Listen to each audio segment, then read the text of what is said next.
मेरा नाम काव्या है। मैं 36 साल की हूँ। मेरे अंदर एक ऐसी आग है जो शादी के बाद भी कभी पूरी तरह ठंडी नहीं हुई। मैं देखने में सामान्य लगती हूँ, लेकिन जब मैं मुस्कुराती हूँ तो लोग रुक जाते हैं। मेरी आंखों में एक गहराई है, मेरी हंसी में एक मिठास और मेरे अंदर एक प्यास जो सालों से सूखी नहीं। शादी नील से हुई थी।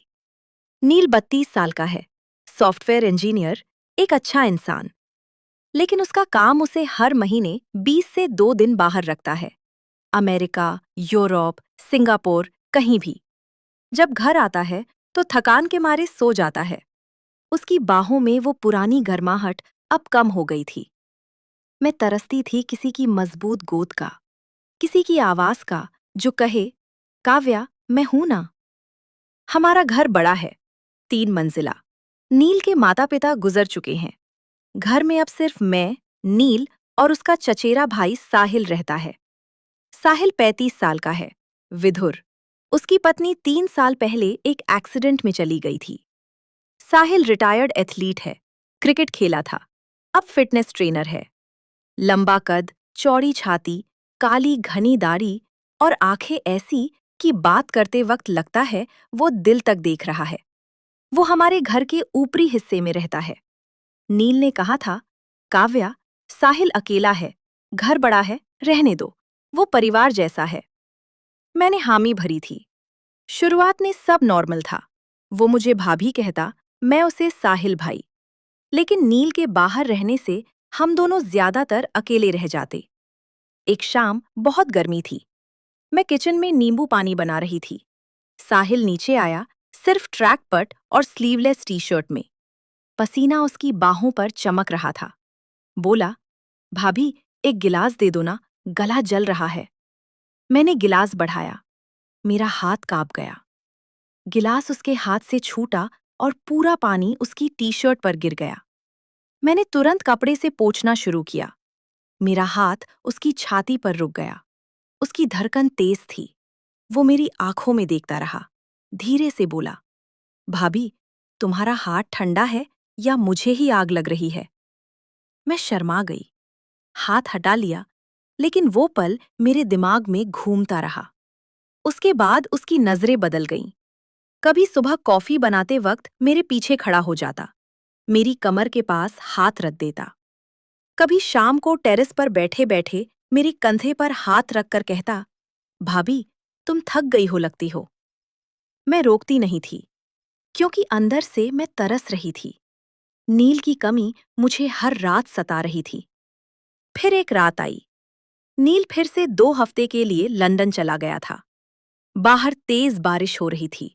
बिजली कड़क रही थी। अचानक पूरे घर की लाइट चली गई। मैं अपने कमरे में लेटी थी। दिल धड़क रहा था। नींद नहीं आ रही थी। साहिल की वो नजरें, उसकी आवाज, उसकी बाहें, सब याद आ रहा था। मेरा बदन बेचैन था। अचानक दरवाजे पर दस्तक हुई। साहिल अंदर आया। कैंडल की हल्की रोशनी में उसका चेहरा नजर आया। सिर्फ ट्रैक पट पहने था, बाल गीले, बदन पर बारिश की बूंदें। बोला, भाभी, अंधेरे में डर तो नहीं लग रहा? मैंने सोचा चेक कर लूं। मैं बेड पर बैठ गई। बोली, नहीं साहिल, बस कुछ अजीब सा लग रहा है। वो मेरे पास आकर बेड के किनारे बैठ गया। उसने मेरा हाथ पकड़ा। उसकी हथेली गर्म थी। बोला, काव्या, मैं जानता हूं तुम क्या महसूस कर रही हो। नील तुम्हें वो नहीं दे पाता जो तुम्हें चाहिए। मैं तुम्हारी आंखों में वो खालीपन देखता हूं जो मुझे भी चुभता है। मेरा दिल जोर से धड़का। मैंने हाथ छुड़ाने की कोशिश की, लेकिन वो नहीं छुड़ा। वो मेरे करीब सरक आया। उसकी सांसें मेरे चेहरे पर पड़ रही थी। बोला, ये गलत है, मैं जानता हूं, लेकिन जब दिल और बदन दोनों जल रहे हो तो गलत सही का क्या मतलब? मैं चुप रही। वो धीरे से मुझे अपनी बाहों में ले लिया। उसकी चौड़ी छाती मेरे सीने से सटी। मैंने आंखें बंद कर ली। उसकी बाहें मेरी कमर पर कसी हुई थी। हम देर तक ऐसे ही बैठे रहे, सिर्फ बारिश की आवाज और हमारी तेज सांसें। फिर उसने मेरे कान में फुसफुसाया, बस एक बार मुझे इतना कस के पकड़ लो कि लगे मैं तुम्हारा हूं। मैंने भी उसे कस लिया। उस पल में सारी दुनिया गायब हो गई। हम बहुत करीब आ गए, बहुत गहरे, बहुत तीव्र। मैंने सिर्फ इतना कहा, साहिल, ये ठीक नहीं है। लेकिन मेरी आवाज में कोई विरोध नहीं था। वो रुका नहीं। हम दोनों उस रात एक दूसरे में खो गए।